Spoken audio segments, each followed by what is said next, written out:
Voy a presentar al doctor Jaime Fernando Cárdenas Gracia. El doctor nació en Parras de Coahuila el 17 de febrero de 1960. Su formación es principalmente académica, aunque también ha desempeñado cargos públicos. El más importante de estos es consejero electoral del Instituto Federal Electoral en el periodo que va de 1996 a 2003, en donde participó y promovió las investigaciones en los casos Pemex Gate y Amigos de Fox. Es además colaborador del periódico El Financiero, en donde escribe quincenalmente, y de las revistas MX y Zócalo, esta última revista especializada en temas de medios de comunicación. Participa en diversas organizaciones civiles y académicas orientadas a la reforma del Estado, el derecho a la información y los derechos humanos. Lo consideramos un abogado de izquierda porque estima que el derecho debe ser un instrumento de transformación de la realidad y no un medio para mantener el status quo. A partir de marzo del año pasado y por designación del jefe de gobierno del Distrito Federal, el licenciado Marcelo Ebrard Causabón, es integrante del Consejo de la Judicatura del Distrito Federal. Entre lo que aquí se menciona como su formación profesional, quiero destacar que es doctor en Derecho por la Universidad Complutense de Madrid, que es también doctor en Derecho en la Universidad Nacional Autónoma de México. Tiene una lista impresionante de publicaciones y de libros, y es un compañero al cual apreciamos.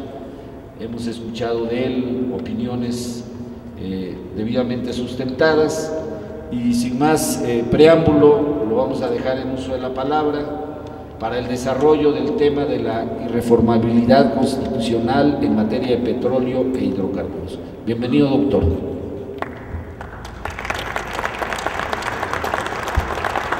Muchas gracias. Es importante que hagamos el agradecimiento tanto al diputado Almazán, al grupo parlamentario del PRD, a nuestro amigo Raúl Jiménez Vázquez, que nos invitó y convocó a todos nosotros, y desde luego es un gusto estar con mis compañeros del Instituto de Investigaciones Jurídicas, con Manuel Becerra, con Saldaña Harlow. Me siento muy agradecido y muy reconfortado de estar en esta sesión académica en la Cámara de Diputados para hablar de un tema crucial, importantísimo en este momento de la historia nacional, que tiene que ver con decisiones políticas fundamentales. No quiero abundar en lo que ya señaló el doctor Raúl Jiménez al explicar el marco jurídico, constitucional y legal en materia de petróleo, pero quiero, a partir de su exposición y de los principios que él ha destacado que existen constitucionalmente, elaborar un argumento que sé que es un argumento sujeto al debate, sujeto a la opinión de todos ustedes. Mi argumento es el siguiente: los recursos naturales del subsuelo son, en especial del petróleo e hidrocarburos y otros recursos naturales del subsuelo, minerales, etcétera, forman parte, como dijo aquí el doctor Saldaña Harlow, de la propiedad de la nación. Sobre estos recursos, la nación, dice la Constitución, ejerce un dominio directo, inalienable e imprescriptible, y por diversas reformas a la Constitución se ha prohibido, por ejemplo en el año 40, lo explicó muy bien el doctor Raúl Jiménez, que se concesionaran estos recursos a particulares. Por una reforma del año 60 se prohibieron los contratos en esta materia, una reforma ya en el sexenio de López Mateos, y por la última reforma importante en el tema, la de 83, se considera que estos recursos naturales sobre hidrocarburos y petróleo son áreas estratégicas, forman parte de las áreas estratégicas del Estado mexicano y que solamente, esto es muy importante, pueden ser explotadas por el sector público en todas sus fases. Este es el marco jurídico constitucional que el doctor Raúl Jiménez pues, resume en 3 principios. Yo colocaría el cuarto, que serían estos 4 principios. La propiedad originaria de la nación sobre tierras y aguas, artículo 27, aprobado por el constituyente de Querétaro. El segundo principio es el dominio directo de la nación, inalienable e imprescriptible sobre los recursos naturales del subsuelo, incluyendo petróleo e hidrocarburos. El tercer principio, derivado de las reformas del 40 y del 60 a la Constitución, que es la explotación directa de la nación, la prohibición de concesiones y de contratos en la materia. Y el principio número 4, considerar que todos estos recursos forman parte del área estratégica del Estado mexicano, que solamente pueden ser explotados por el sector público. Esto es lo que dice la Constitución. La tesis que voy a defender aquí en esta exposición es que si hubiese una reforma jurídica en México en la materia, no solamente las leyes que se modificaran o se aprobaran podrían ser inconstitucionales si se limitara, menoscabara, redujera, alterara cualquiera de estos 4 principios constitucionales previstos en los artículos 25, 27 y 28 de la Constitución, sino que también sería inconstitucional en caso que los partidos que están promoviendo esta reforma, podría ser inconstitucional, este es mi punto de vista, cualquier reforma a la Constitución que fuera aprobada por el Poder Revisor, el que está previsto en el artículo 135 de la Constitución, que alterara, modificara, redujera, restringiera cualquiera de estos 4 principios de los que hemos mencionado y que están previstos en la Constitución. No solamente las leyes, no solamente las reformas, sino inclusive una reforma a la Constitución podría ser inconstitucional de aprobarse si esta reforma constitucional restringe el sentido, la finalidad, como decía Saldaña Harlow, los medios y los fines de los principios constitucionales aprobados por el constituyente de Querétaro, los 2 primeros, otros por la reforma constitucional del 40 y del 60 y por la reforma del 83. Y ustedes me podrían decir, bueno, ¿y por qué la reforma del 40, del 60 o del 83 no fueron inconstitucionales? ¿No? ¿Y por qué ahora, si hay reforma a la Constitución, esas sí serían inconstitucionales? Mi argumento es el siguiente: una reforma a la Constitución que apuntale, perfeccione, maximice, amplíe los principios constitucionales es totalmente constitucional, es admisible. Pero una reforma que fuera en sentido contrario a los principios del constituyente no podría ser constitucional, sería inconstitucional. Ese es el punto de vista. Por eso creo que una reforma a la Constitución, este es un tema muy debatible, lo voy a comentar ahora con algunos ejemplos de autores desde el siglo XIX en México que han sostenido este punto de vista y otros que están opuestos a este punto de vista. Se ha discutido si una reforma a la Constitución puede ser inconstitucional. ¿Qué podríamos comentar al respecto? Bueno, lo que puedo comentar al respecto, como he mencionado, es que si hay una reforma a la Constitución en esta materia, que por ejemplo estableciera que la nación ya no tiene el dominio directo, inalienable, imprescriptible sobre los hidrocarburos o sobre el petróleo, pues podría ser inconstitucional. O una reforma a la Constitución que favoreciera a los particulares, nacionales o extranjeros, por encima de los intereses de la nación en esta materia, podría ser inconstitucional. El poder revisor de la Constitución, este es el dato jurídico, el poder reformador, o como le llaman incorrectamente algunos juristas nacionales, como Tena Ramírez, que le le llama poder constituyente permanente, no equivale al constituyente originario. Es muy importante que distingamos entre el constituyente originario, que es el que aprueba una constitución, y el poder de reforma. El constituyente permanente no continúa con el constituyente originario. Cuando el constituyente originario concluye su función, en ese momento termina. Y el poder reformador, que establece el artículo 135 de la Constitución, es un órgano y un procedimiento constituido, al igual, constituido significa subordinado, limitado por la propia Constitución, al igual que cualquiera de los poderes públicos, órganos o procedimientos que establece la Constitución. Es decir, el que le da el soplo de origen a una Constitución es el constituyente originario. Su función concluye al aprobarse la Constitución. A partir de ese momento, todas las instituciones y las normas que establece la Constitución tienen un carácter de subordinación al propio texto constitucional y a las intenciones del propio constituyente originario. Es decir, esto es una vieja teoría jurídica muy antigua, posiblemente del siglo XIX, que autores tan importantes a nivel mundial como Carl Schmitt mencionó que si una reforma a la Constitución se utiliza para trastocar principios constitucionales básicos o para alterar el sistema constitucional, esa reforma es inconstitucional.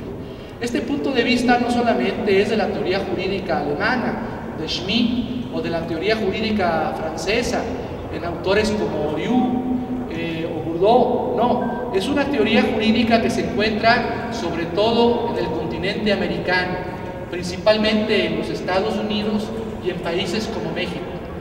Hubo un jurista de principios del siglo XX, norteamericano, que se llamó William Marbury.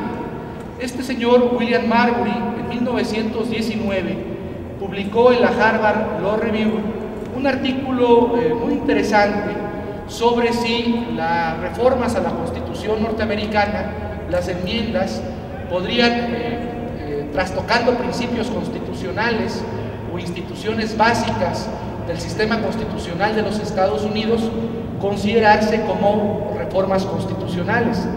Marbury textualmente sostuvo que el poder de reformar la Constitución no incluye el de destruirla y que el término enmienda implica que las adiciones o cambios a la Constitución de los Estados Unidos deben tener por propósito llevar a cabo los fines constitucionales aprobados por el constituyente originario. Lo que he dicho hace un momento respecto a las reformas del año 40, 60 y 83 en esta materia.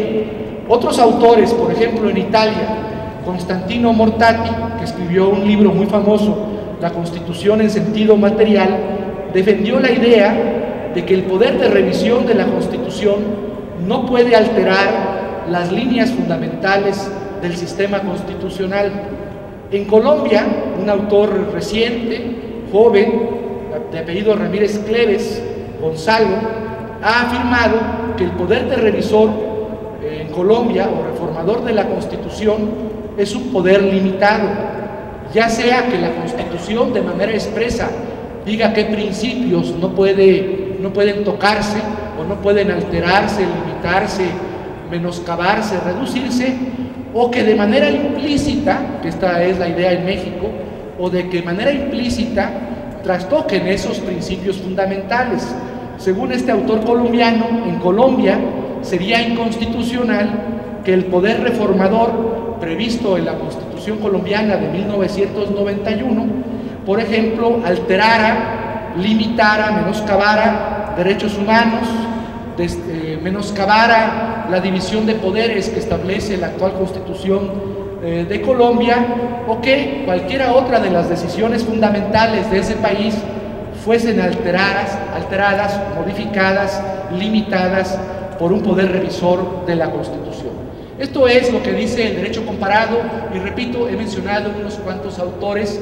Hay una gran teoría jurídica comparada en el tema, alemana, francesa, italiana, norteamericana, sentencias de tribunales constitucionales europeos, latinoamericanos, que establecen la limitación del poder reformador para hacer cambios a la Constitución que trastoquen principios básicos de la Constitución, ya sea que estos principios básicos sean expresos o sean implícitos.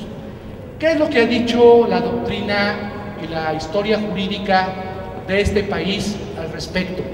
Bueno, lo primero que tendría que decirles es que la Constitución de 1824, en un artículo que había en esa Constitución, el artículo 171 de la Constitución mexicana del 24, establecía que el poder revisor jamás, decía ese artículo de la Constitución del 24, podía modificar artículos que tuvieran que ver con la libertad o independencia de la nación mexicana, su religión, su forma de gobierno, la libertad de imprenta o la división de los poderes supremos de los estados.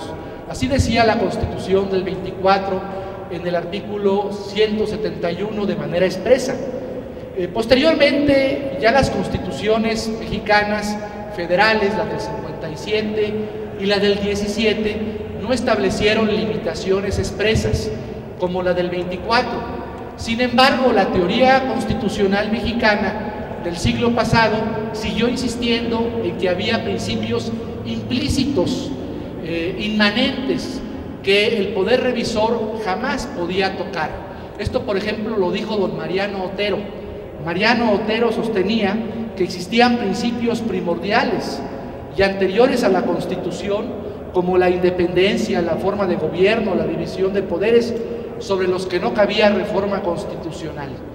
Y un jurista muy importante, que fue constituyente en el proceso constitucional del 57, José María del Castillo Velasco, diputado constituyente del 57, fíjense lo que decía este jurista del siglo pasado. Indicó que las adiciones y reformas a la Constitución del 57, el poder reformador, no podía nunca limitar o destruir los derechos del hombre. Además decía, los derechos de la sociedad, ni la soberanía del pueblo, ni las consecuencias de ella. Un autor de finales del 19, principios del 20, para nada izquierdista, como fue Emilio Rabasa, en su clásica obra La Constitución y la Dictadura, señalaba, Emilio Rabasa, en esta obra, que es uno de los autores que inspiraron el Constituyente de Querétaro, que el poder reformador no podía destruir la Constitución. Y ya en el siglo XX, el profesor de todos los juristas famosos de nuestra época, de Fixamudio, de Carpizo, que fue Mario de la Cueva, en su teoría de la Constitución, precisaba que el llamado constituyente permanente es un poder limitado y constituido, un poder que presupone la existencia de la Constitución y del poder constituyente, por lo que el control de la constitucionalidad de sus actos tiene que referirse a la Constitución, y el poder constituyente, además de que principios como la igualdad, la libertad, la dignidad, la justicia o la forma del Estado federal, entre otros, son limitaciones al poder constituyente. Bueno, estas ideas han continuado. No quiero cansarlos con más citas de autores, me voy a referir solamente a dos más, a Jorge Carpizo y a Ignacio Burboa. Jorge Carpizo, en su obra La Constitución Mexicana del 17, considera que las decisiones fundamentales, políticas fundamentales, fíjense qué importante este punto de vista, no son universales, es decir, no son las mismas en cada país, dependen de cada sistema constitucional. Y dice Carpizo, están determinadas por la historia y por la realidad sociopolítica de cada comunidad. Son principios que se han logrado a través de luchas y forman parte de la historia del hombre y de su anhelo de libertad. Carpizo señalaba o señala en esta obra entre las decisiones políticas fundamentales implícitas, no expresas de la Constitución de Querétaro las siguientes: la soberanía, los derechos del hombre, el sistema representativo, la separación iglesias-estado, la división de poderes, el federalismo, la autonomía municipal, el juicio de amparo, entre otras. Y dice a continuación Carpizo: tales decisiones fundamentales, por su importancia y jerarquía, solo al pueblo, no al poder reformador, le corresponde reformar. Por lo tanto, según Carpizo, para que haya una alteración, limitación o menoscabo de estas decisiones políticas fundamentales, se requeriría que el pueblo, vía un constituyente originario, estableciera esas limitaciones, modificaciones o transformaciones en las decisiones políticas fundamentales. El último autor que voy a mencionar, muchos de ustedes lo conocieron, los que son abogados, tal vez porque fue su profesor, Ignacio Burgoa, que para nada era un izquierdista, era un abogado muy bueno, un buen profesor, pero no era un hombre de izquierda, el maestro Burgoa. En su obra clásica, El Derecho Constitucional Mexicano, estaba a favor de estas decisiones políticas fundamentales y las clasificaba en decisiones políticas fundamentales, políticas, sociales, económicas, religiosas y estrictamente jurídicas. Y el maestro Burgoa hacía una lista muy grande de decisiones políticas fundamentales. Por ejemplo, entre las políticas habla de la división de poderes, del Estado federal; entre las jurídicas, pues habla del juicio de amparo; entre las sociales, en los derechos sociales previstos en la Constitución de Querétaro. Y ojo, entre las decisiones políticas fundamentales de carácter económico, dice Burgoa, se traducen en la propiedad de la nación sobre recursos naturales específicos, como los hidrocarburos, la gestión estatal en ciertas actividades de interés público. Y bueno, había otras decisiones políticas fundamentales, culturales, por ejemplo, que la educación sea laica, gratuita y obligatoria, o las religiosas, el laicismo, la separación de las iglesias y el Estado. Para Burgoa, toda esta lista conforma las decisiones políticas fundamentales y no puede ser trastocada, limitada, menoscabada por el poder reformador de la Constitución. Desde luego, toda esta tradición jurídica a favor de decisiones políticas fundamentales, implícitas, pues ha continuado. Autores más jóvenes, señalo el caso de Carbonell, en fin, entre otros, siguen insistiendo en estas decisiones políticas fundamentales. ¿Cuál es la importancia de decir que hay decisiones políticas fundamentales? Bueno, la importancia radica en que si establecemos que hay decisiones fundamentales implícitas en la Constitución, significa que esas decisiones son una frontera, un valladar, que el poder reformador de la Constitución no puede tocarlas para limitarlas, para restringirlas, para modificarlas. Y esto da lugar a un concepto de un jurista español, de Pedro de Vega. Pedro de Vega habla en una de sus obras de una categoría jurídica a la que denomina fraude constitucional o golpe de Estado constitucional.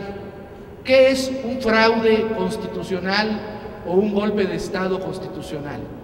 Cuando la vía constitucional y la legal también se utiliza para destruir, limitar la Constitución, sus principios básicos o algunos de ellos. Esto ha pasado en la historia de la humanidad. Todos sabemos cómo Adolfo Hitler, utilizando la Constitución de Weimar y los procedimientos previstos en la Constitución de Weimar, se hizo con el poder constitucionalmente, legalmente, y una vez en el poder destruyó todo el sistema constitucional de Weimar. Todos sabemos, por ejemplo, en México, cómo Victoriano Huerta, utilizando la constitucionalidad de 1857 y la legalidad vigente en la época, pues dio un golpe de Estado. Victoriano Huerta sí utilizó las armas, pero también sabemos todos los que estudiamos historia que Victoriano Huerta llegó al poder como presidente utilizando las vías constitucionales y legales que establecía la Constitución del 57 y sus reformas, y la legalidad vigente. ¿Qué es lo que puede ocurrir hoy en día en México? Que utilizando la constitucionalidad, pensando por ejemplo que diga Calderón o el PAN o el PRI, vamos a hacer una reforma a la Constitución. Si el PRD dice que no se puede por la vía legal privatizar Pemex o hacer alianzas estratégicas, vamos a suponer que tengan, yo no lo sé, vamos a suponer que tengan la mayoría para hacer la reforma a la Constitución y que dijeran, vamos a hacer una reforma a la Constitución y utilizar el procedimiento del 135, ya tenemos a los diputados y senadores, es más, hasta unos diputados del PRD ya están con nosotros y algunos senadores ya están con nosotros y tenemos la mayoría en las legislaturas locales. Hagamos esta transformación jurídica por la vía del poder reformador, del artículo 135. Si esa reforma, suponiendo que se aprobara, se hiciese con el propósito de limitar el dominio de la nación sobre recursos naturales que son de la nación, es decir, de todos los mexicanos, inalienables, imprescriptibles, que forman parte de las áreas estratégicas del Estado y que solo al sector público le compete explotar, pues yo creo que esa reforma a la Constitución implicaría un fraude a la Constitución, sería un golpe de Estado constitucional, utilizando las vías constitucionales y legales, trastocar, romper, limitar con los principios básicos de la Constitución. Este es nuestro punto de vista. Hay un argumento que alguno de ustedes estará pensando y seguramente me dirá, bueno, a ver, como abogado del diablo, ¿cuáles son entonces las decisiones políticas fundamentales? Castillo Velasco en el siglo XIX decía que eran unas, Otero decía que eran otras, Mario de la Cueva, Carpizo, Burgoa. ¿Cuáles son las decisiones políticas fundamentales? Pues yo creo que en esto hay que tener en cuenta el criterio de la Constitución, es decir, para determinar cuáles son, pues veamos cuáles son los principios básicos de la Constitución. Yo creo que nadie, por ejemplo, diría aquí que la soberanía popular, que da origen a todas las instituciones del Estado, no es una decisión política fundamental. Creo que nadie aquí diría, después de las luchas políticas que tuvimos en el 19 y en el 20, decir que el laicismo y la separación Iglesia y Estado no es una decisión política fundamental.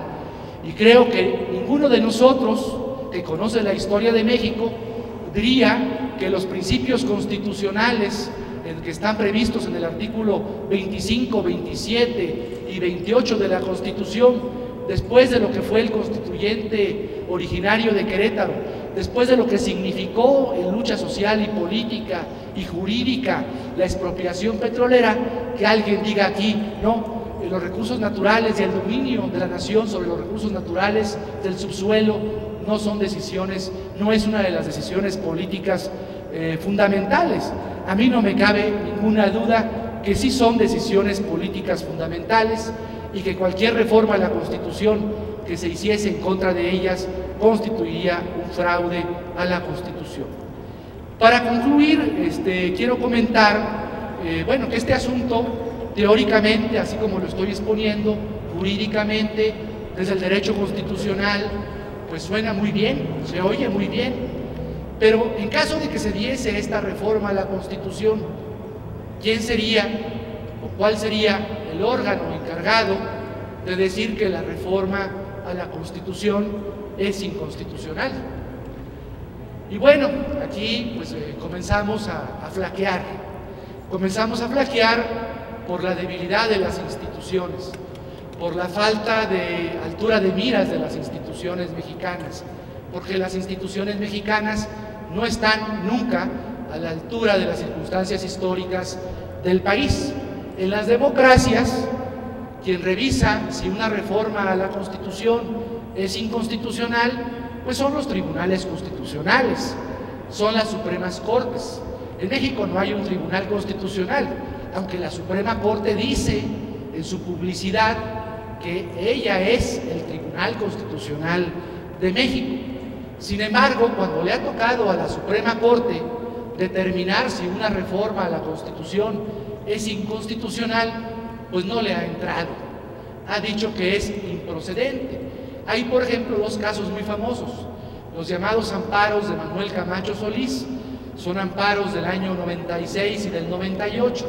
Como todos ustedes saben, Camacho promovió amparos en contra de la reforma constitucional electoral del 96, porque esa reforma en un artículo transitorio decía, el artículo segundo transitorio, que los que habían ocupado la responsabilidad política en el DF, con cualquier denominación que tuviera esa responsabilidad, jamás podían ser candidatos o aspirar a ser candidatos para ser jefes de gobierno del Distrito Federal.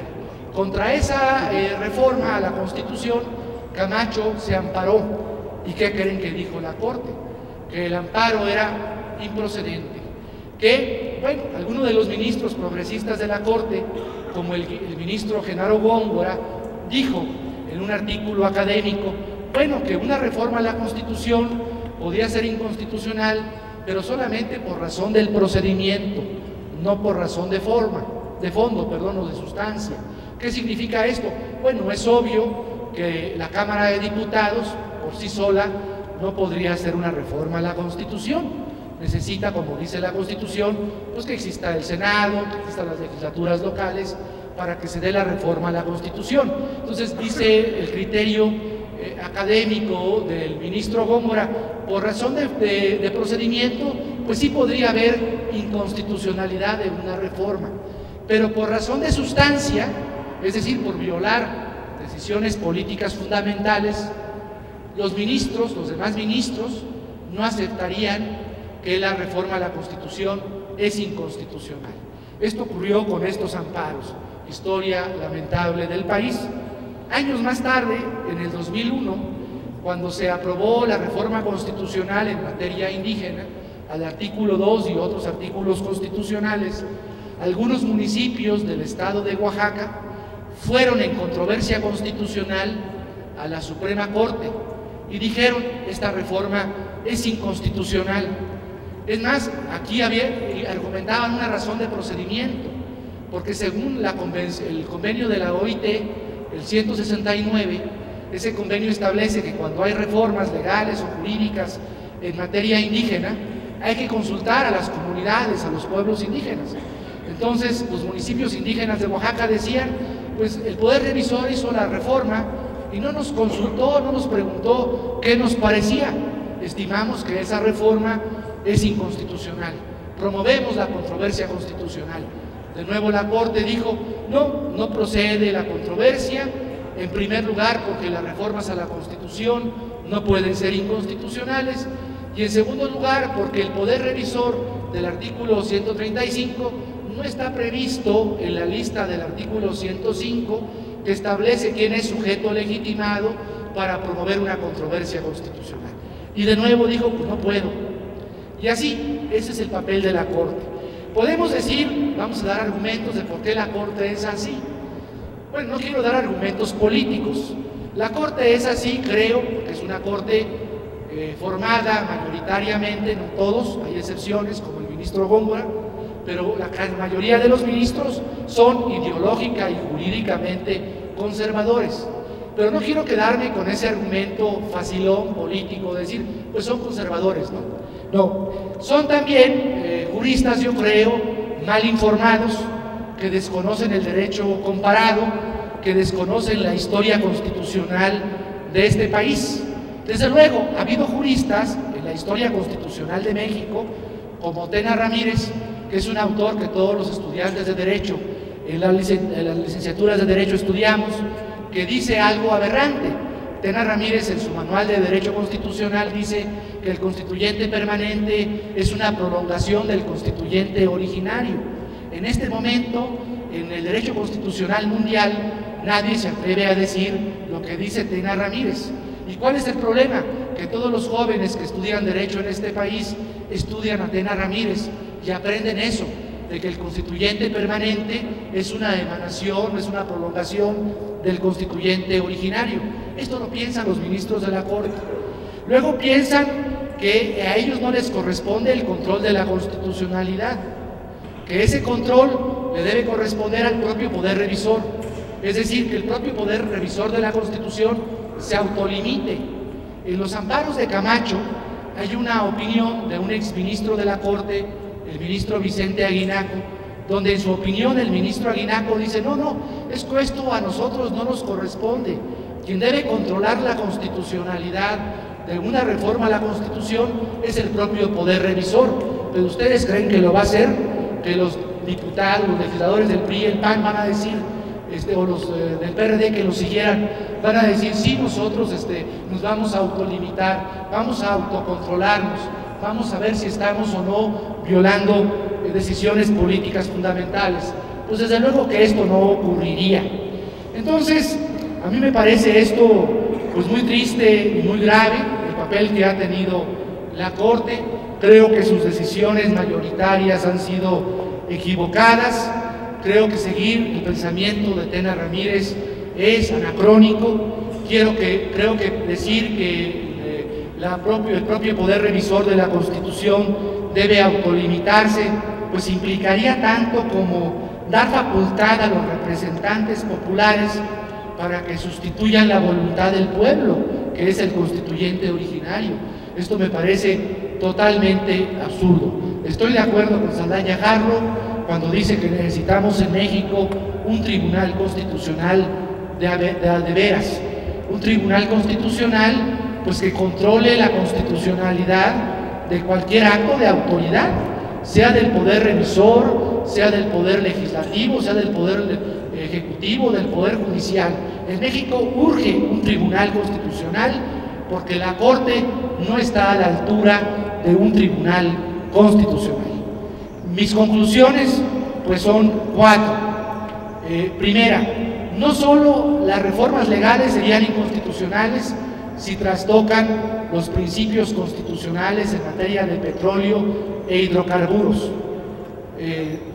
2, también serían inconstitucionales las reformas a la Constitución que fueran en contra de estos principios. 3, el poder revisor de la Constitución es un poder limitado, subordinado, constituido, y los recursos naturales del subsuelo forman parte de la soberanía energética del país, por lo tanto de la soberanía nacional, y en ese sentido constituyen una decisión política fundamental. En caso de que el poder revisor de la Constitución se atreviese a utilizar el procedimiento del artículo 135 para trastocar los principios vigentes y válidos en materia de petróleo e hidrocarburos, estaría realizando un fraude a la Constitución, estaría cometiendo un golpe de Estado constitucional. Muchas gracias.